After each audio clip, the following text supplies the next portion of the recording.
What is cronyism? Activists blame capitalism for the world's biggest problems, like the high costs of healthcare. Some even argue that economics itself is simply propaganda for businesses to exploit workers. Government schools often celebrate regulations, subsidies, and other interventions because they protect consumers against exploitative businesses and capitalist greed.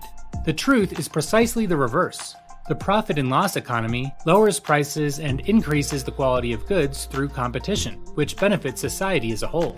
When government intervenes in this production of goods and services, it does so by passing laws and enacting regulations that benefit and favor certain businesses over others, all in the name of protecting the public.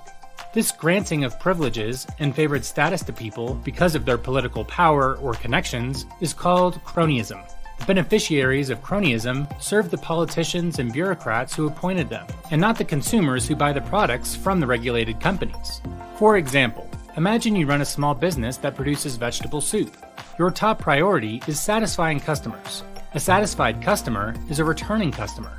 To this end, you choose your vegetables, recipes, packaging, and distribution based on your best estimates of what the consumer wants. If consumers like and value your vegetable soup, you earn profits. If consumers don't value it, you suffer losses. Competition and business reputation promotes efficiency and happy customers. Now imagine that the government decides to regulate the vegetable soup industry. Bureaucrats, not knowledgeable businessmen, now decide the full process of making soups, mandating the quality of the vegetables, the type of ingredients, the techniques for making soup that can be used, and even how you can advertise your soup.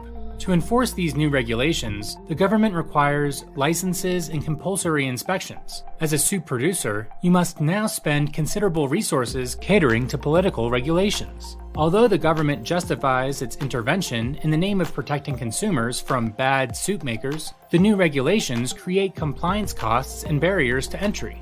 This reduces competition by injuring the smaller soup producers and helps the larger soup makers. In this way, the law restricts the supply of soup and raises prices, to the detriment of all consumers. Since bureaucrats make and enforce the regulations, it should come as no surprise to learn that Big Soup lobbied for the new rules that benefit them, hurt rivals, and reduce competition. The free market succeeds because competition makes businesses accountable to consumers. Cronyism doesn't work because it favors politically connected insiders, hurts small businesses, and gives consumers fewer choices. Unfortunately, when cronyism fails, and it always does because it is based on favoritism and paybacks, we all lose. Most people think the answer to any economic problem is to get the government more involved, enact more regulations, appoint more committees, etc. The truth is precisely the reverse. We need less intervention in all areas.